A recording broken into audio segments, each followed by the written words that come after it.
네, 정치권 동향을 대기자의 시선으로 짚어보는 목요 정치클럽 기자 대기자 시간입니다.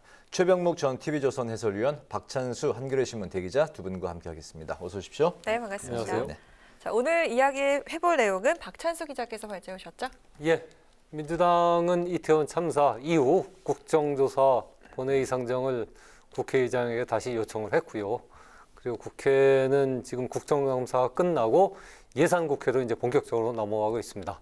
그래서 오늘은 이태원 참사 이후 국회 흐름을 짚어보겠습니다. 네.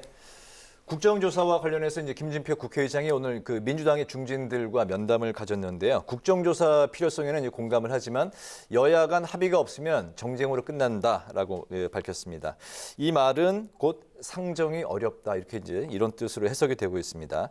24일 이제 본 회의까지 여야가 어떤 전략을 취할지, 현재 각각의 진영 논리대로 그대로 이어갈지, 어떤 그 변화가 좀 있을지, 그리고 또 김진표 의장이 어떤 결단에 변화가 있을 수 있을지 어떻게 두 분 어떻게 전망하십니까?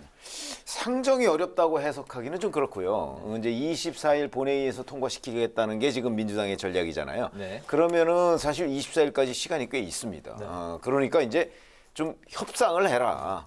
왜 그러냐면 사실 협상 없이 야당 단독으로 국정조사 특위 같은 걸 만약에 뭐 통과시킬 수야 있죠. 그렇게 할 경우에는 그냥 거의 파행으로 끝나는 경향이 있거든요. 그럴 것이 뻔히 예상이 돼요. 네. 그러니까 아마 국회의장으로서는 지금 현재 그 협상을 촉구하는 단계다 저는 이렇게 보거든요. 그러면 24일까지 협상이 안 이루어졌을 때는 어떻게 할 것인가? 뭐 그런 부분을 이제 또 추가로 뭐 본회의 날짜를 다시 잡는다든가 아니면 정 뭐 더 이상 없다 이렇게 판단을 한다면 그때는 국회의장으로서는 뭐 그 상정을 안 할 방법은 없을 겁니다.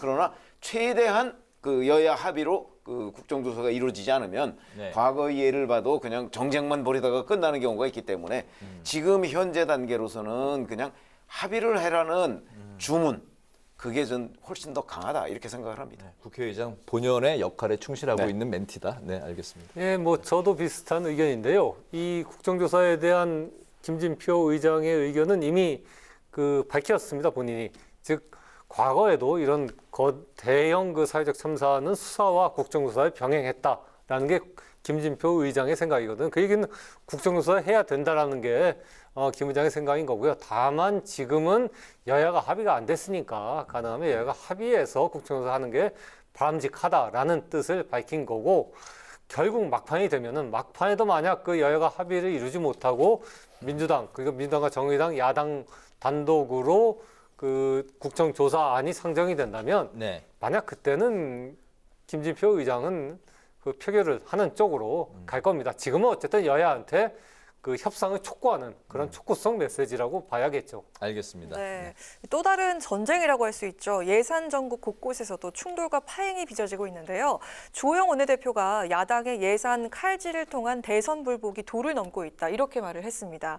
윤석열 정부의 첫 예산안, 민주당이 역시 그 거대 야당의 위력을 발휘하게 될까요? 어떻게 보십니까?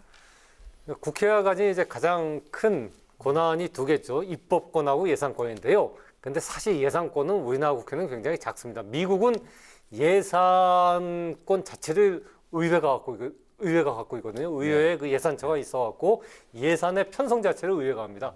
근데 우리나라는 예산 편성은 기재부에서 하거든요. 기재부에서 하고 이거를 이제 조정하는 것만 국회가 하기 때문에 사실은 아무리 국회가 이게 예산을 갖고 칼로만 난도질 한다고 하더라도 네. 기재부 손바닥 안에 있는 겁니다. 기재부가 이미 예산을 편성할 때 뭐 A, B, C, D 여러 가지 단계의 안을 마련한다고 하거든요. 국회에서 삭감되면 이 안으로 하고 또 나중에 개수조정소위 열리면 이거 국회에 줘갖고 이 정도로 하고 그러니까 아무리 지금 국회에서 지금 여야가 싸우는 것 같지만 저는 기본적으로는 다 기재부 손바닥 안에 있고 결국은 개수조정소위로 들어가면은 지금의 여야 싸움이 아니라 예산의 세부적인 상황을 놓고서 아마 구체적인 싸움이 벌어지지 않을까.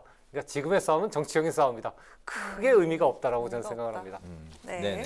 그렇더라도 하여튼 일반 국민들 한테 느껴지기에는 지금 이제 야당이 수많은 예산들을 뭐 삭감하고 뭐 이렇게 있는 거 아니겠습니까? 그렇기 때문에 물론 기재부에서 네. 예산을 편성할 때 야당의 삭감 가능성까지도 고려해서 편성한다고 해요. 그래서 이제 어디에 이렇게 좀 숨겨져 있는 예산도 있고 뭐 이렇다고 하는데 기본적으로는 사실은 국회는 예산을 삭감할 수는 있는데 증액은 안 됩니다. 바로 이런 것 때문에 제가 보건대 여야의 협상의 여지가 상당히 있거든요. 당장 오늘 같은 경우도 행정안전부 경찰국 예산 그거 완전 삭감했었잖아요. 네. 그런데 일부만 삭감하고 대신 이재명 대표의 공약, 뭐 지역 상품권인가요? 뭐 지역 그런 걸 화폐, 네. 그런 거를 조금 추가를 했잖아요. 이런 것처럼 결국은 지금 정치적 공방, 지금은 이제 예산심의 초기니까 저런 정치적 공방이 굉장히 커 보이고요.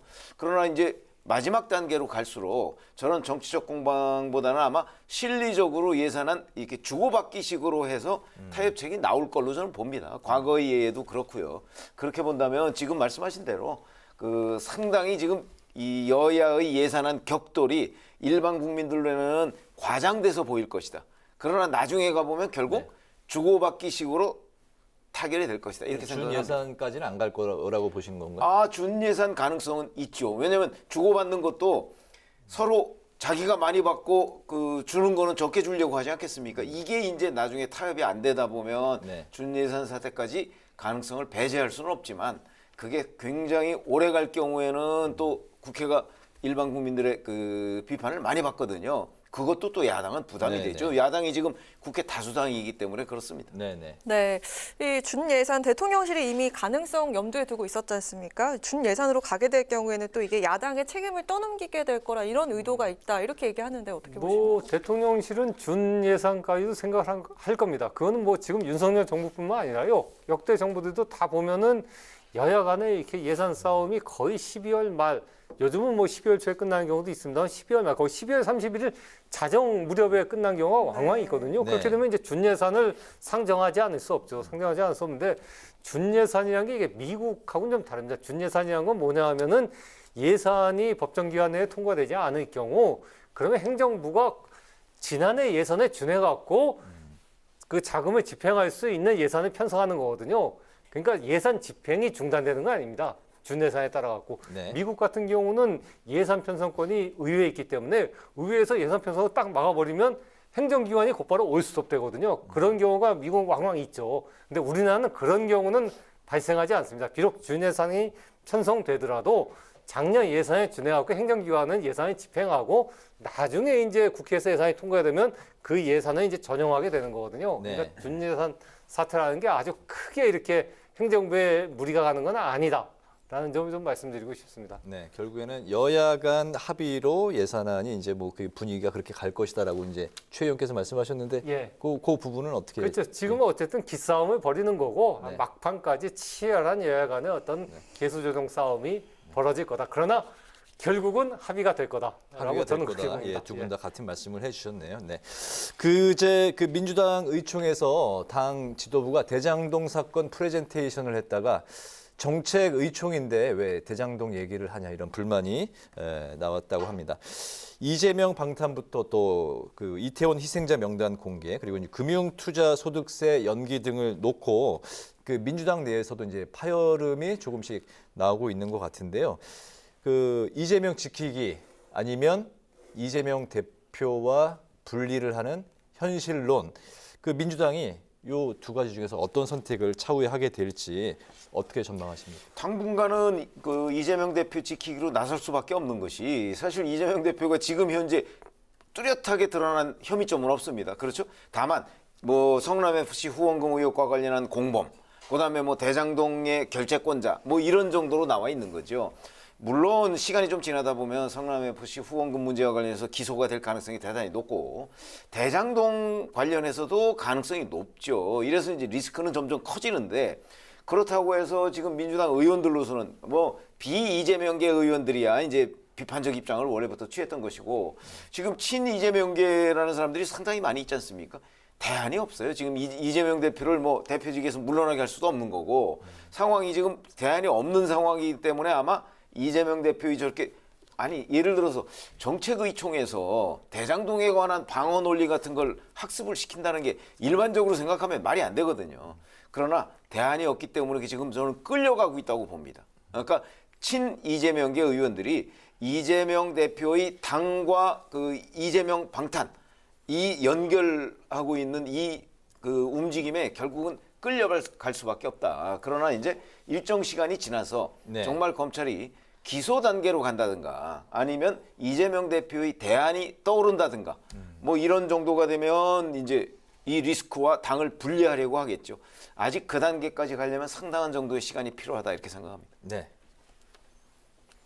그냥 민주당 의원들을 만나면 어떤 민주당 그 밑바닥에 이재명 대표 그 사안을 보는 미묘한 그 인식의 차가 존재하는 건 분명합니다. 한쪽에서는 이건 전혀 그 거짓말이고 완전한 정치 공세다라고 보시는 분들이 있고 또 한쪽에선 야 이거 상당히 좀 심각한 거 아니냐 앞으로 정치적으로 하고 이제 보는 사람들이 있습니다. 분명히 그런 인식의 차는 민주당 밑바닥에 깔려 있는 건 맞는데요. 네. 그것이 지금 표면화되지는 않습니다. 왜냐하면 어쨌든 이재명 대표는 지난 대선에서 1,600만 표를 얻은 그리고 주자고 그리고 이미 그 저기 당 전당대회를 통해 갖고 대표가 됐단 말입니다.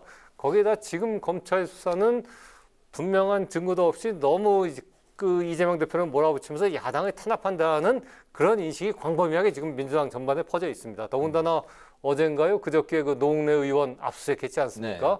이것처럼 당 대표 수사하죠. 노웅래 의원도 서울 사선의 중진 의원이란 말입니다. 중진 의원은 그냥 압수수색을 곧바로 검찰에 들어가고 과거 정권 같았으면 검찰이 이렇게 야당 대표 수사하고 야당 중진 의원 수사하고 그러면 여당도 거기에 맞춰갖고서 대충 이렇게 좀 균형을 맞추는 신용이라도 했거든요. 지금 이렇게 검찰 정권은 전혀 그런 거 신경 쓰지 않고 야당만 공격하고 있단 말입니다. 거기에 대한 어떤 야당의 전반적인 어떤 반발 분위기가 지금 굉장히 강하기 때문에 지금은 일단 그 정부 여당 그리고 검찰과 싸우는 태세로 가는 거지 여기서 뭐 이견이 나거나 그런 분위기는 현재로서는 제가 민주당에는 거의 없다고 이렇게 봐도 될 것 같습니다. 그러면 의총에서 왜 대장동 얘기를 하냐 이런 불만의 목소리가 그거는 나왔다는 인식의 건 차이죠. 그러니까 인식의 그거는 차. 의총의 분위기에 안 맞는 이야기를 한다는 것이지 그게 이재명 대표와의 분리에 대한 그 이야기 그건 아니죠. 측면은 예, 아닌 그렇죠. 것이다. 예, 예, 그렇죠. 알겠습니다. 네. 네, 이상민 행안부 장관 거취가 여전히 뜨거운 감자인 것 같은데요. 사실상 그 백지 사표를 낸 상태다라는 말과 달리 범정부 재난안전관리체계 개편 그 TF 단장이 됐고요. 또 윤 대통령 고생 많았다 이 발언까지 더해졌습니다. 자, 이런 가운데 특수본이 오늘 이상민 장관을 수사할 방침이라고 밝혔는데 피해자 신분이 된 이상민 장관이 특수본 수사나 사퇴 여부는 어떻게 될까요?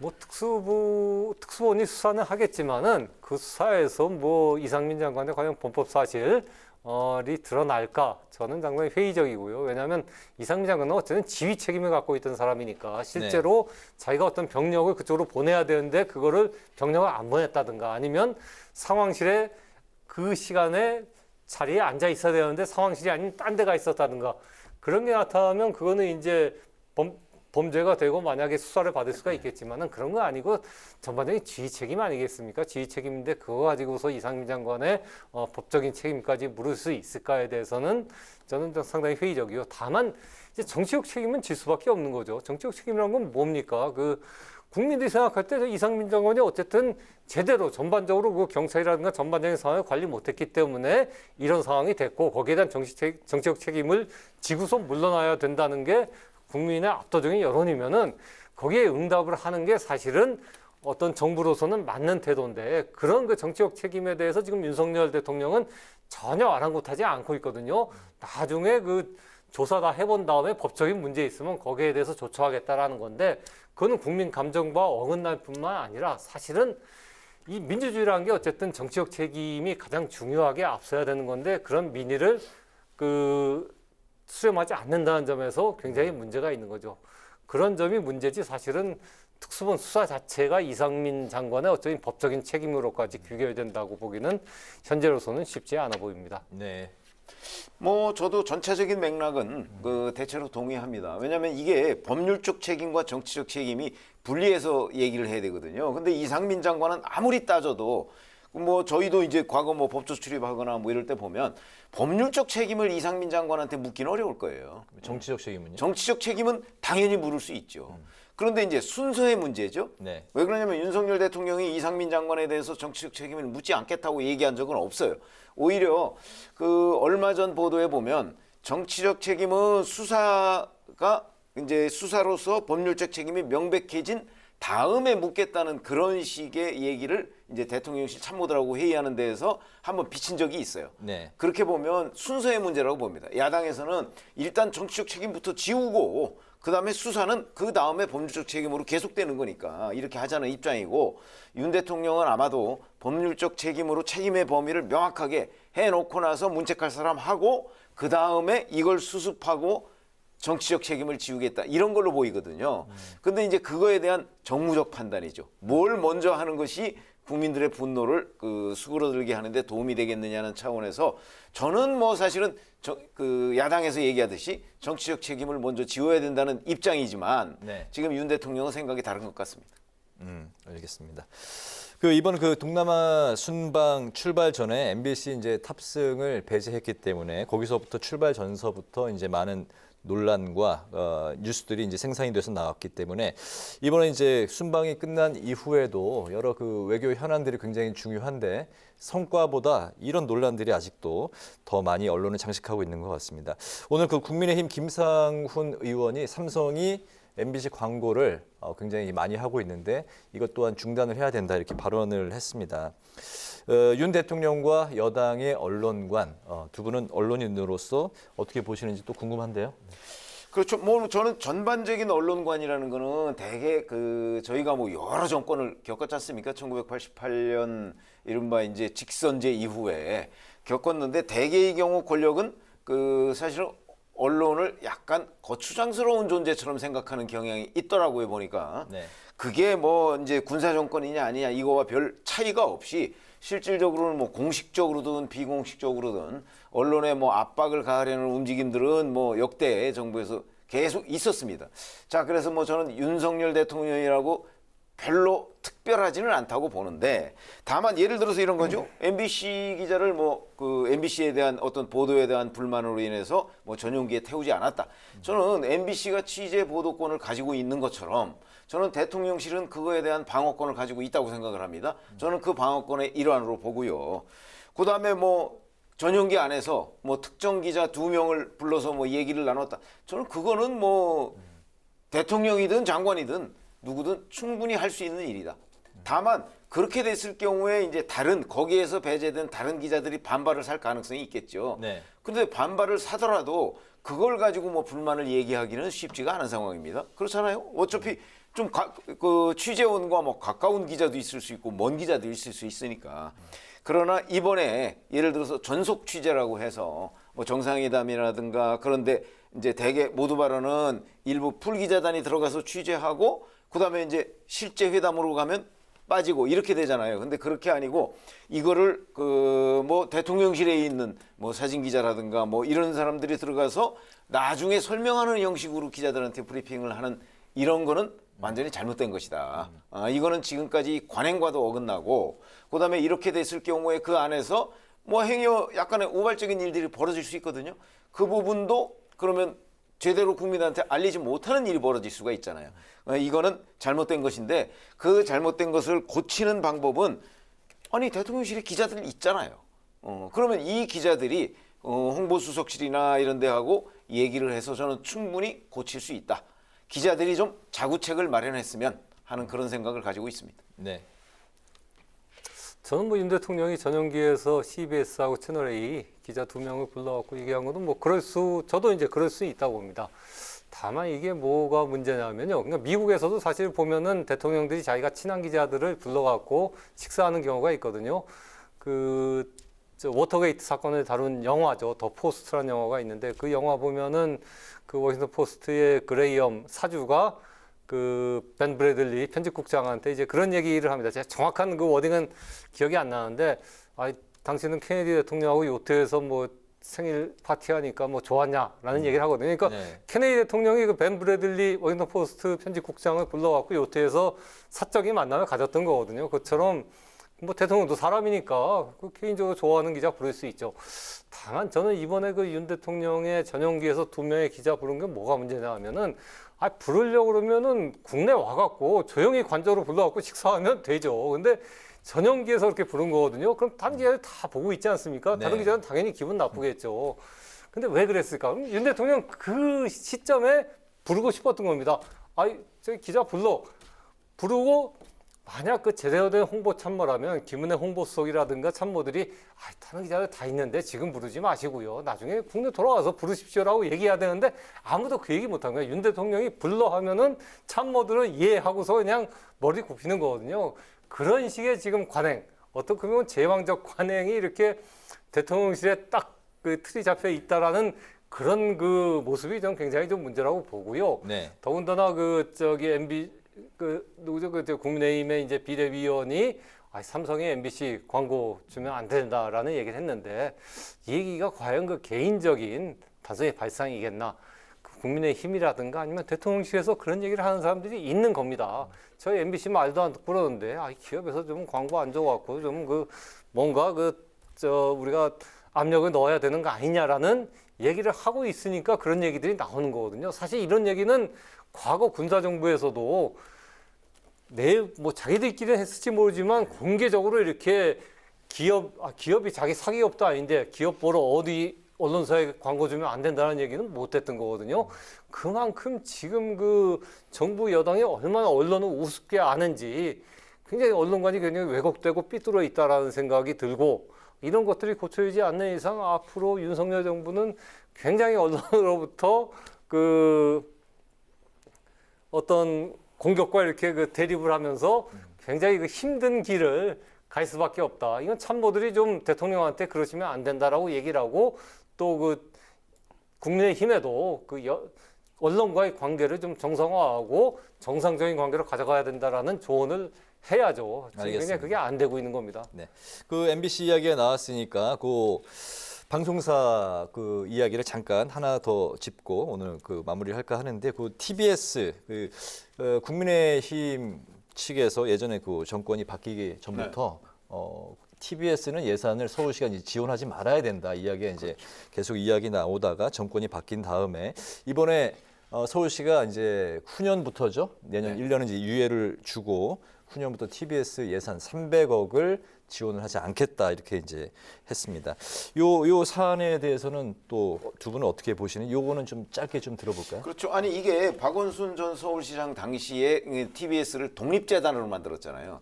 저는 독립의 제 첫 번째는 재정 독립이라고 봅니다. 네. 그런데 재정은 서울시에서 다 거의 지원을 하면서 편성하고 이런 것들은 마음대로 해라. 저는 그 구조 자체가 잘못됐다고 보거든요. 오세훈 시장이 저는 그걸 바로잡았다 이렇게 생각을 합니다. 네.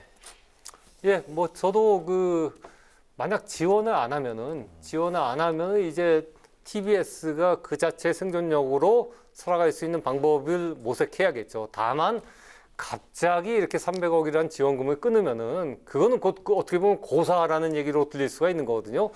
저는 TBS가 전혀 서울시와 관계없는 독립적인 언론으로서 앞으로 살아나가야 된다 그러면 그런 방향으로 가는 것도 방법이라고 봅니다. 다만 최소한의 생존은 될 수 있도록 그것들이 순차적으로 이루어져야지 한꺼번에 이렇게 목줄을 죄는 식으로 가면은 그건 결국 TBS 구성원들 거기도 어쨌든 직장을 가진 사람들이 있는 건데 그건 네. 굉장히 안 좋은 생존권의 문제로 갈 수가 있는 그런 점들이 이제 문제라고 봅니다. 네. 네, 두 분의 한 줄 논평으로 마무리해 보도록 하겠습니다. 최 의원님부터 들어볼까요? 네, 저희가 지금까지 예산안에 관한 여야의 갈등 이런 얘기도 들은 적이 있고요. 그다음에 윤석열 정부 지금 출범 6개월 조금 넘었는데 정부에서 제출한 법안이 대부분 국회에 지금 잠자고 있단 말이죠. 네. 자, 이렇게 모든 사안마다 여야가 충돌을 하잖아요. 예를 들어서 종부세 이런 것도 마찬가지고요. 네. 자, 이렇게 돼서 오늘 한 줄 논평은 이런 접점 없는 충돌은 여야 모두한테 손해다. 이걸로 하겠습니다. 네. 예, MBC를 대통령 전용기에 태우지 않은 것 이거 유례없는 일입니다. 군사 독재에서도 사실 이런 일은 없었던 거고요. 또 오늘은 또 국민의힘 비대위원이 삼성은 MBC에 광고 주지 말아야 된다. 완전히 삼성이나 MBC나 국민의힘의 사기업처럼 얘기하고 있는 건데 이런 발상들 이런 걸로 볼 때는 군사 정부보다 못한 현 정부의 언론관이 아닌가라는 생각에서 저는 오늘 한준동 표 그걸로 하겠습니다. 네, 군사 독재보다 못한 언론관. 네, 예. 알겠습니다. 오늘 목요 정치클럽 기자 대기자 시간에서는 일주일 앞으로 다가온 국정조사 본회의를 앞둔 여야의 전략 그리고 정부, 여당, 언론관에 대해서 살펴봤습니다. 지금까지 최병묵 전 TV조선 해설위원, 박찬수 한겨레신문 대기자와 함께했습니다. 오늘 말씀 잘 들었습니다. 고맙습니다. 네, 잘 들었습니다.